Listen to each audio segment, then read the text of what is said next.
To change tooling, you need to make the machine safe. Start by exiting out and shutting down the machine. Wait for the screen to say it's safe to turn off the computer. Once the screen says it's safe to shut off, go ahead and shut off the main control circuit. Before changing out the tooling, you're going to want to lock out the air supply in the off position, following OSHA regulations. When you turn off the air, some of the cylinders will retract or the head might move out of the way.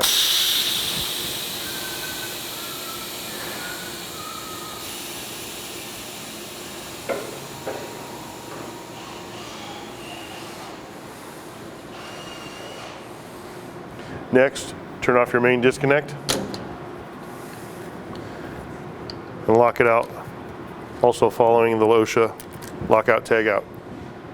Now that the machine is safe and the air is turned off, it's all locked out, tagged out, you can extend the cylinder on the tool that you're willing to change, the tool that you're going to change. Using the torque wrench and the collet wrench,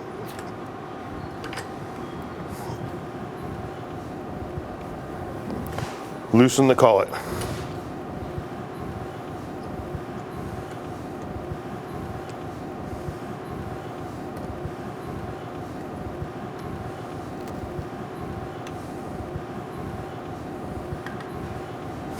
Once the collet's loose, you can spin it out and remove the tool.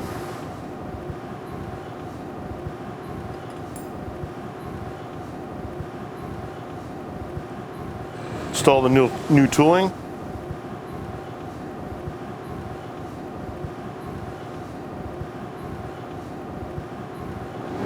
Extend the tooling out about 1/2 inch. Be very careful of the tool above.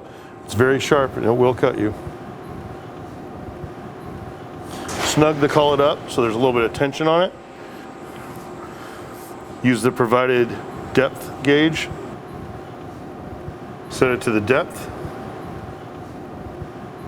Lock it down.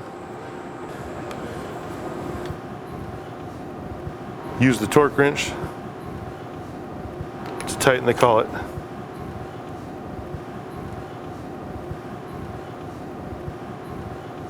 Until you hear the click. From the main screen, click on the Tool Config tab. It'll bring up the different tools for the different tool slots. Tool slot 1, tool slot 2, tool slot 3, and if you have the option, the face tool. You can name it to whatever you would like. This one here is a counter rotate router.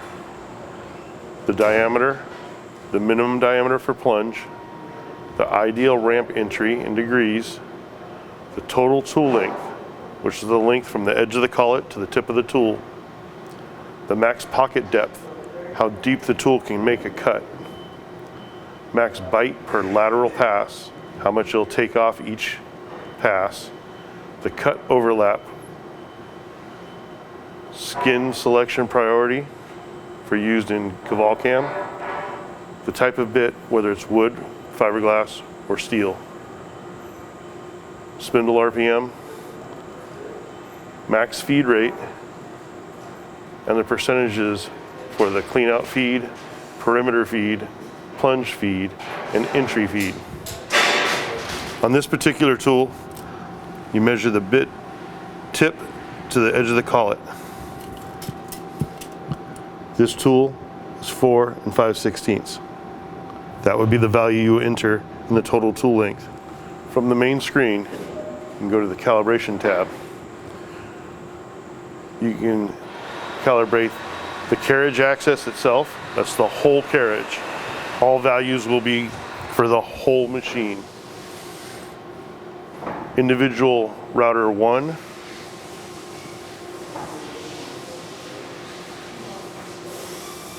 router 2, slot 3, the face tool, and the stops, both for the left fixed stop and the right stop. You can change the value for plus or minus in either X, Y, or Z axis, both for the edge and the face on the carriage. When you go to the individual tool, it's the X, Y, and Z, or diameter offset. This is good if your pocket is a little undersized. You can say that the diameter of your tool is a smaller value than the tool actually is, and create a bigger pocket. All changes made will come up on screen. Put in the value that you want to change. Enter. You must save it for it to stay. Are you sure you want to save this calibration? Yes. I suggest you leave the value in the window and not combine it until you get all your calibrations done. Then you can come back and combine that and save it, and it'll take it to the total value and put your offset back to 0. You can also change your value and go right back to where you were if you left that value in the offset. The X is for horizontal movement. The Y is for vertical. The Z is for extend and retract and depth, both in top to bottom or from the edge of the door reference. The stops and feelers can be adjusted both for the fixed stop and the movable stop. These values are factory preset, should never need to be changed unless there was something wrong with a motor or another scenario of a hard crash. Be very careful changing these values, as they will affect the whole cutting operation of the machine.